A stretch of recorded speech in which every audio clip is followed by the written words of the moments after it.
Good morning, everyone. Thank you for joining me. My name is Cassandra, and I'm going to take you through this slow flow, flexibility oriented practice. So, a lot of nice stretches focusing on full body. So, we'll work on hips, hamstrings, a little bit through our shoulders as well. No props required, and we'll begin lying down on our backs. Just starting with knee to chest, so you can bring your right knee in towards you and keep your left leg straight on the mat. Think of flexing your left foot, almost pushing into that heel, so that we're starting to open up through the front of that hip. And really roll your shoulders down and away from your ears. And maybe take a few ankle rolls with your right foot, flexing and pointing through the toes.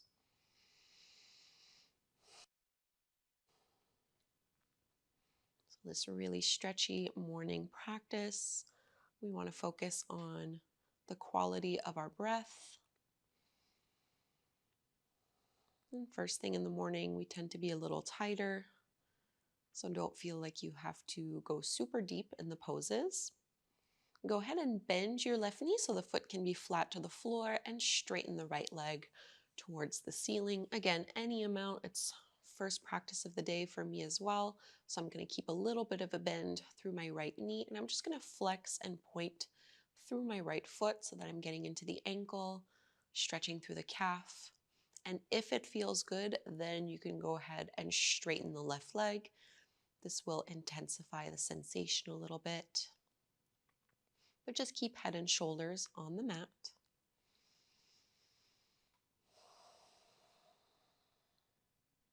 And we'll bring this into a twist so you can bend into your right knee, and we'll cross that right knee over the body towards the left with the help of your left hand. Right arm can extend out to the side. Try to press that right shoulder blade into the floor, thinking of moving your hip and your shoulder away from one another.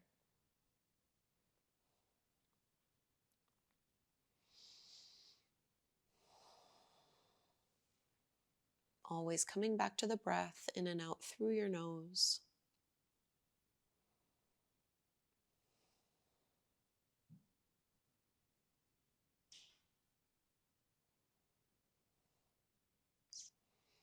Releasing the twist, coming into half happy baby. You can widen your right knee over towards your shoulder and then grab a hold either of your shin, your ankle, your foot, or your toe, just so that we're stacking our ankle directly over the top of the knee. Use your elbow to push that knee open a little bit more and keep pressing down into your left hip and left shoulder so you're not rolling over to one side.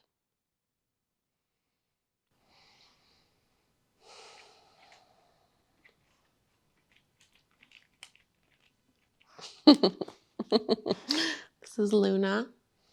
She likes to join sometimes. And we'll bring our left knee in, so left foot flat to the mat, and cross your right ankle over the top of that left knee. So our last stretch on this side for your reclined pigeon pose. Reach through with your arms and start to pull left thigh and left knee in towards your belly. Maybe rock a little bit side to side, massaging your lower back, but try to keep head and shoulders down on the floor. Just using a little bit of arm strength, opening up through the outer hip.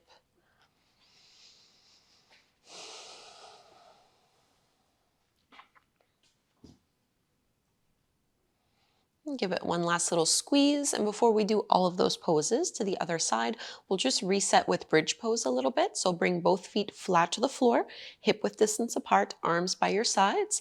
Hug through the inner thighs as you lift your hips, low back and mid back off the floor. Keep pushing into those big toes, pressing into the back of the arms, pressing into the palms, squeezing to lift up a little bit more. And roll down inch by inch all the way until your tailbone comes back down to the mat. And we'll find reclined knee to chest on the second side. Left knee in towards your belly and straighten that right leg out. Really push out through that right heel and just find those same little ankle rolls, flexing and pointing the toes through your left foot this time.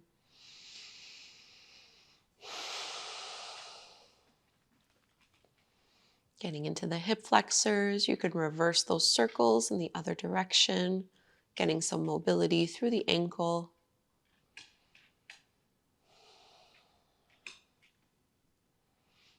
Transitioning into our hamstring stretch, start by bending the right knee, foot flat to the floor, and then hold on to the back of your leg as you extend it up. And I'm just going to flex and point here so that I'm working through the calf. You might feel this even through the sole of your foot. And if you did it on the first side, you can also straighten that right leg, always thinking about reaching through that heel. Little bend in the knees, perfectly fine. Don't feel like the leg has to be super straight here.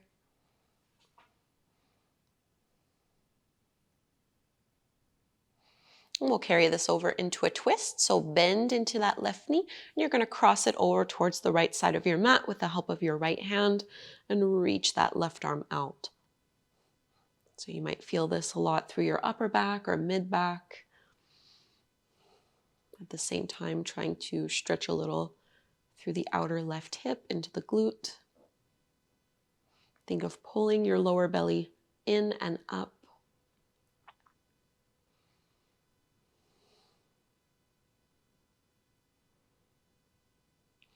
Releasing the twist for half happy baby pose. So widen your left knee towards the shoulder and armpit, and then grab a hold of whatever is accessible to stack the ankle over the top of that knee. Elbow stays to the inside of the leg so you can push it open a little bit, and really think of pressing down through the right side body so that you're not rolling over or tipping to one side.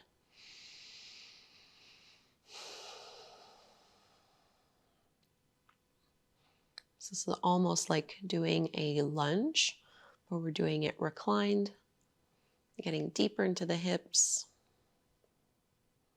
And our last pose here, lying down, we'll come into a reclined pigeon. So slide that right foot in and cross your left ankle over the top of your right knee. Finding this figure four shape, reach through with your arms and pull this in. Keep head and shoulders relaxed. No tension in your neck or in your jaw.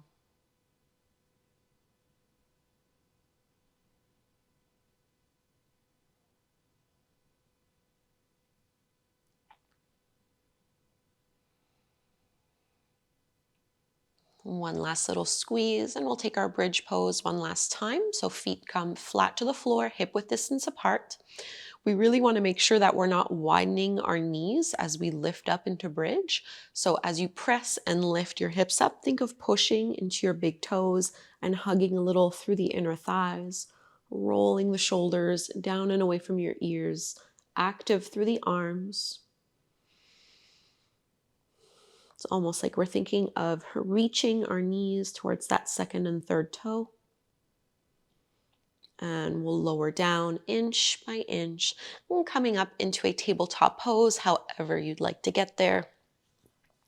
Palms underneath your shoulders, knees underneath your hips, spreading the fingertips nice and wide, just cat and cow. Inhaling to drop the belly, lift the gaze, tailbone up, little back bend, and then exhale, reverse this motion a few more times, just with the breath.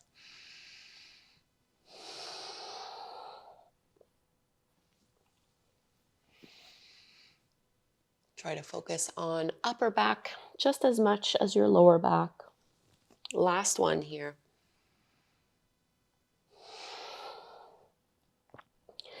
We'll meet in downward dog. You can walk your hands a couple inches past your shoulders. Keep them shoulder width distance apart, tucking the toes under, and we'll lift our hips up and back. First downward dog, maybe paddle out the feet. Don't worry so much about getting your heels to the mat or having your knees really straight. In fact, you can bend your knees quite generously and think of reaching your chest towards your thighs so that we're inviting a little bit more flexibility through the shoulders and through the upper back.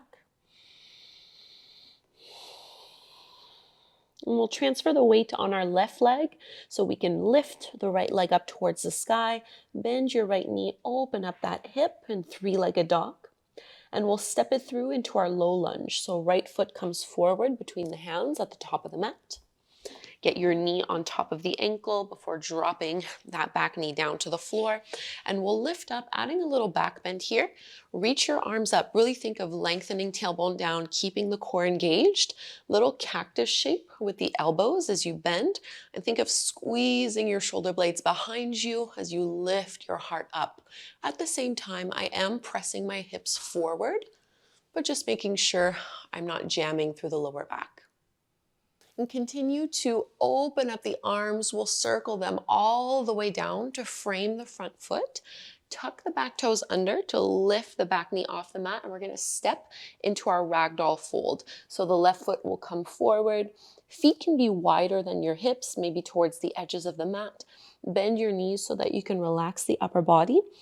And we'll add something for the shoulders here. Interlace your hands behind your lower back. And think of lifting your knuckles up and over.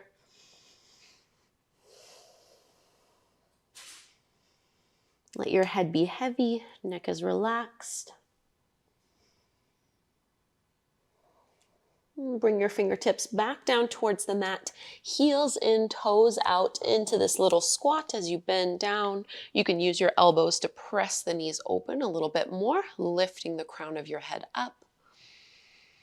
Tall through the spine.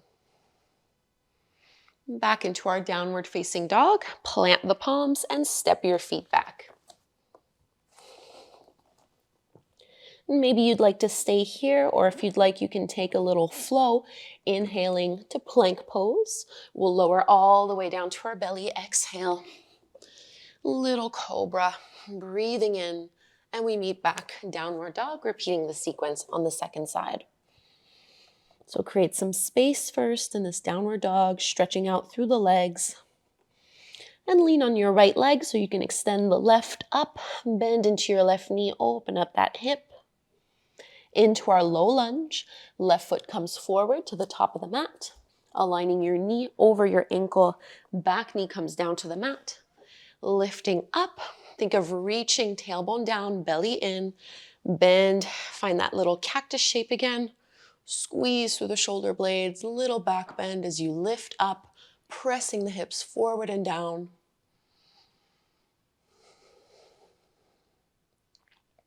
And continue to circle and open the arms, framing the front foot, and we'll step forward into our ragdoll fold. Feet a little bit wider than your hips, bending into the knees. And this time we'll interlace the hands the opposite way, so get your other thumb on top before lifting the knuckles off of your lower back.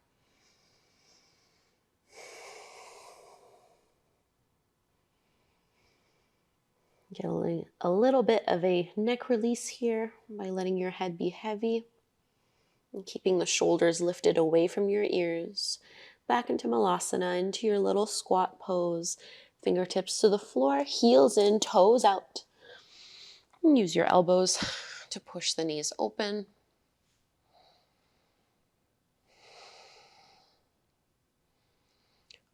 Downward facing dog, and this will be our last flow.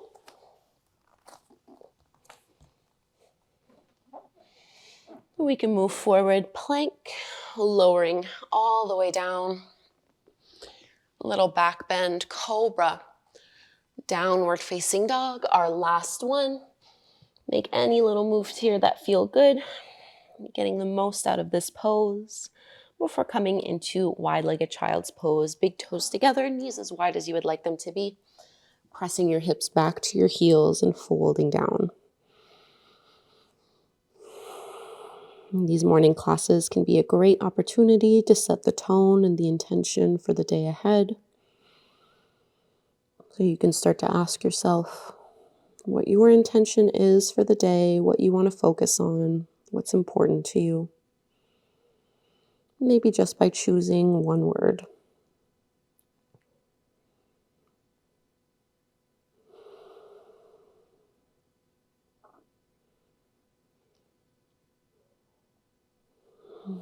Begin to walk your hands in to lift up and come to take a seat however is comfortable to you. In my morning classes, I usually don't do Shavasana because I want you to stay awake and ready for the day ahead. So we'll just close seated.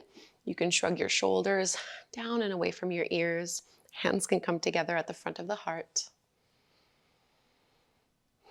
And if you have a one-word intention, you can think of it now.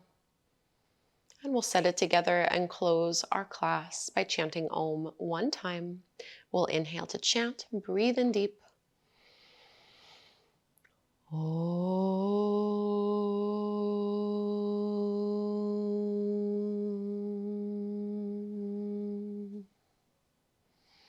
Thank you so much, everyone, for doing this flexibility morning flow with myself and Daisy and Luna.